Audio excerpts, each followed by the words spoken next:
इसमें कोई शक नहीं कि पेरेंट्स अपना पैसा भी लगाते हैं लेकिन वक्त बहुत कम लगाते हैं।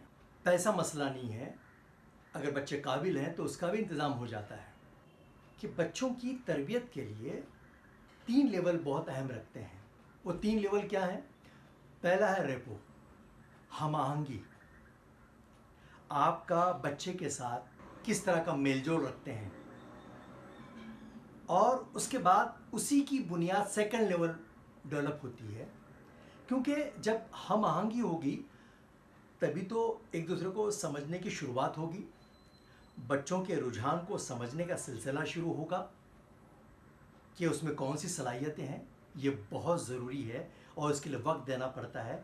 मेलजोल, हम आहंगी जिसे हम कहते हैं, उसी पर सेकंड लेवल आती है रिलेशनशिप। रिश्ते मजबूत होने लगते हैं और ये बुनियाद होती है। और जहाँ रिश्ते मजबूत होते हैं वहाँ थर्ड लेवल आती है बॉन्डिंग और ताल्लुकात, समझने वाले एक दूसरे को।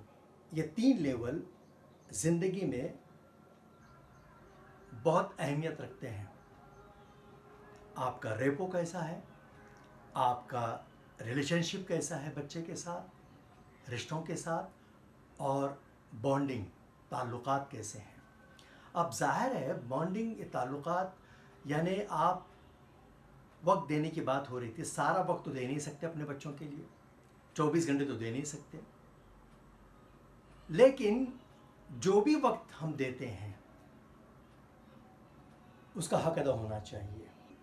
आप अपने बच्चों के मसाइल हल नहीं कर सकते। कुछ मसाइल ऐसे होते हैं जो आप बिल्कुल हल नहीं कर सकते, लेकिन सुन तो सकते हैं।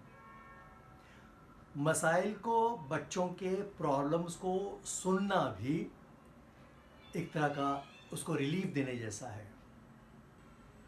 फॉर एग्ज़ाम्पल, आप किसी अपने के पास जाते हैं, जो भी वक्त देते हैं, या अक्सर माँ के साथ हम मिलते हैं या वालिद से मिलते हैं, जहाँ ये तीनों लेवल इक्वल हैं, एकसा हैं, वहाँ हम पूरी कारगुजारी बताते हैं उनको। आज कहाँ था, क्या क्या हुआ, एक एक चीज़ बताते हैं। ये बताने में कब मज़ा आता है? जब सामने वाला सुनता है। अगर वो सुने ही नहीं तो।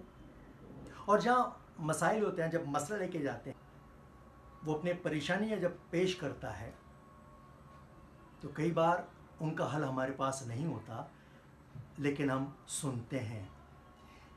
सुनना भी तरबियत का एक अहम फ़न है, काउंसलिंग का।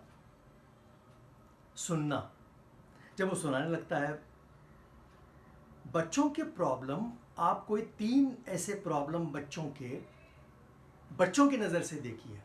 आपकी नज़र से वो अहमियत नहीं रखते, लेकिन बच्चों की नज़र से देखेंगे तो पता चलेगा। वो 3 प्रॉब्लम सुनने के बाद आप सिर्फ सुने। कई बार ऐसा होता है जब आदमी सुनाने लगता है तो सुनने वाला हाँ, ओहो, अच्छा, ठीक है, ऐसा, ये रिस्पांस जब मिलता है तो भले ही उस मसले का हल ना हो, बच्चा एक प्रॉब्लम लेके आता है, आप सुनने से पहले ही उसको डांट देते हैं। अक्सर ऐसा होता है। आप उसको सिर्फ सुनिए, तवज्जो से सुनिए। सुनाने पर भी रिलीफ मिलता है। आखिर में सबसे अहम बात, कई बार ज़बान चलाने से कहीं ज़्यादा कान का इस्तेमाल करने से भी बेहतरीन तरबियत होती है। इस उम्मीद पर कि ये सिलसिला जारी रहेगा। अगर कोई इस ज़मन में सवाल है तो आप ज़रूर पूछ सकते हैं।